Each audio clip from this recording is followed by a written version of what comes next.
I wanted to talk about something serious tonight. You guys may have seen a video that I posted called Bananas Are Proof That God Exists. You can find it in the link over here to the side. And if you haven't seen it, go ahead and watch it. A lot of people over the year or so that's been up have asked me whether or not, what my opinion on the entire topic is.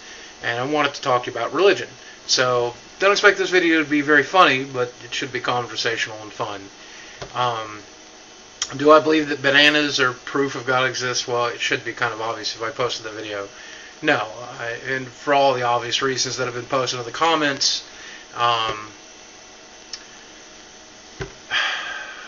Besides the fact that I'm pretty sure that I have religion figured out. And I don't know if it's a topic that any of you would be interested in, but I'd like to talk about my personal spirituality and share it with you guys and see if anybody out there feels the same as I do. In order to understand my spirituality, you probably need to understand a bit more about me. I grew up in a toxic home. My father was an alcoholic. My mother was a psychopath. I was tortured from a very early age in pretty much every way imaginable. And it was just a bad place to be. The first 18 years of my life were as painful as anything anyone could ever imagine. And that's another story for another time. My name is Stephen Jason. And I'm named after a grandfather of mine who was a holiness preacher, snake handler, fire walker, you name it. He worked out of the hills of Kentucky. And I thought as a child that it would be my calling to actually use my gift of gab, my capacity for speech, to preach the Word of God. Unfortunately, the suffering that I endured as a child was damning enough to where I began to question my own faith.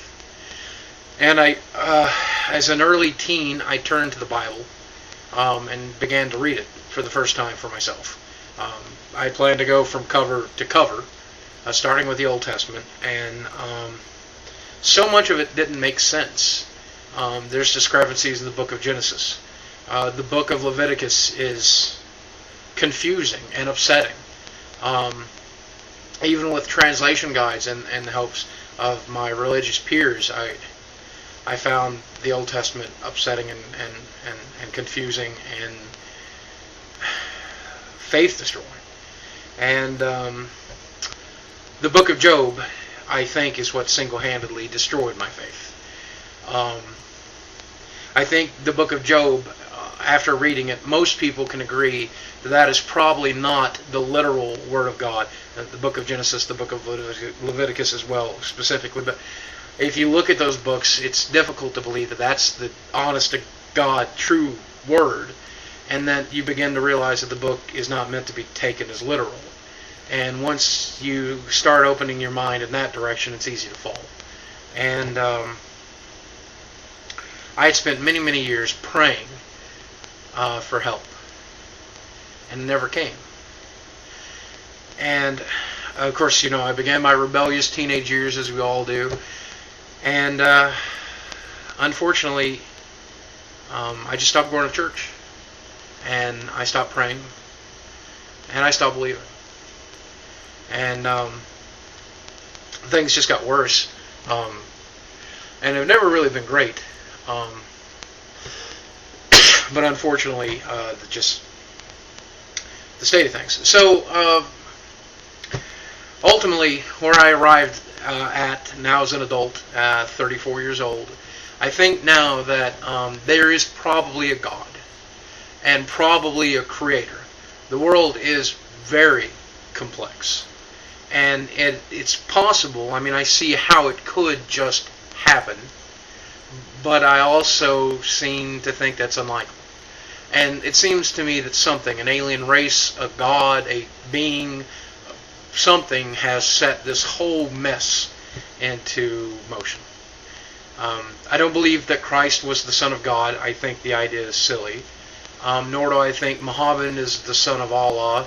Nor do I think Buddha was any more of an important man than you or I. And I do believe that every piece of that machine, every spiritual or religious leader that's ever existed, is all an important part of the overall plan, if there is one. I do believe that God exists, that He's out there. I don't know whether or not He's benevolent or good, and I don't know that He listens to us. I don't think prayer works. I don't think there's a point in it. I don't think that if everyone that watched this video prayed for my life to get better, that it would have the slightest effect on my life. And that's fine. You know, if it brings you comfort, I'm glad. If you find faith and you have it, I'm jealous of you. Actually, I truly wish that I still did. I think I'd be a much healthier and happier adult if I could still believe. So, that's the ultimate question. Bananas are not the proof of God's existence. I don't think there's any proof. I think we're left to speculate, and I choose to speculate that the possibility is there. So, I'd love to hear what you know. I'd love to hear what you believe. I'd like to know how serious it is for you. I mean, how much does religion and spirituality affect your life? So, if you could, post it in the comments.